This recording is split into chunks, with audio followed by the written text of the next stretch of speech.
নিয়ে কোনো ধরনের আন্দোলন করা যাবে না। যদি আন্দোলন করেন তাহলে আমার থেকে বড় কেউ সত্য হবে না। তাহলে কি নওশাদ সিদ্দিকী বা মুসলিম লিডারকে অ্যারেস্ট করে তিনি প্রমাণ করলেন? দেখেন, যে শ্রুতির কথা বলছেন না, আপনার সোশ্যাল মিডিয়ার মাধ্যমে আমি সবাইকে জানিয়ে রাখি, পশ্চিমবঙ্গে যেখানে সব থেকে সংখ্যালঘু ভোটার যে বিধানসভা, সেটা হচ্ছে ওইখানে।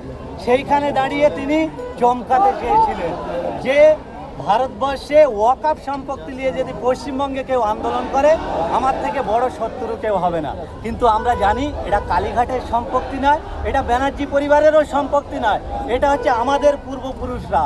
তারা আমাদের সেফ রাখার জন্য, আমাদের সমাজটাকে সুন্দর রাখার জন্য সেই ওয়াকফ সম্পত্তি থেকে আসা যে ধন সম্পদ আসে, সেটাকে ইউটিলাইজ করে সুস্থ সমাজ গড়ার জন্য রেখে গিয়েছে। কালীঘাটের ডাইনি কি বললো, আর ওই ব্যানার্জি পরিবারের থেকে কি বললো, কেননা আমাদের অভিভাবক, আমাদের পৈতৃক সম্পত্তি, ওয়াকফ সম্পত্তি, সেটা বাঁচানোর দায়িত্ব আমাদের নিতে হবে।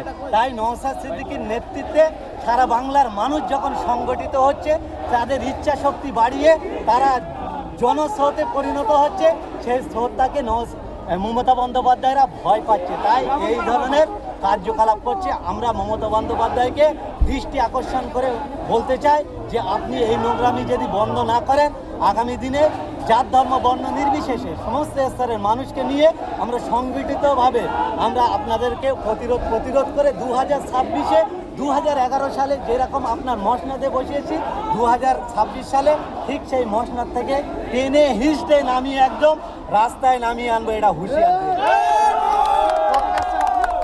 আমি ভাঙড়ের আইএসএফের একজন পঞ্চায়েত সদস্য এবং চালতাবিড়িয়া অঞ্চলের বিরোধী দল।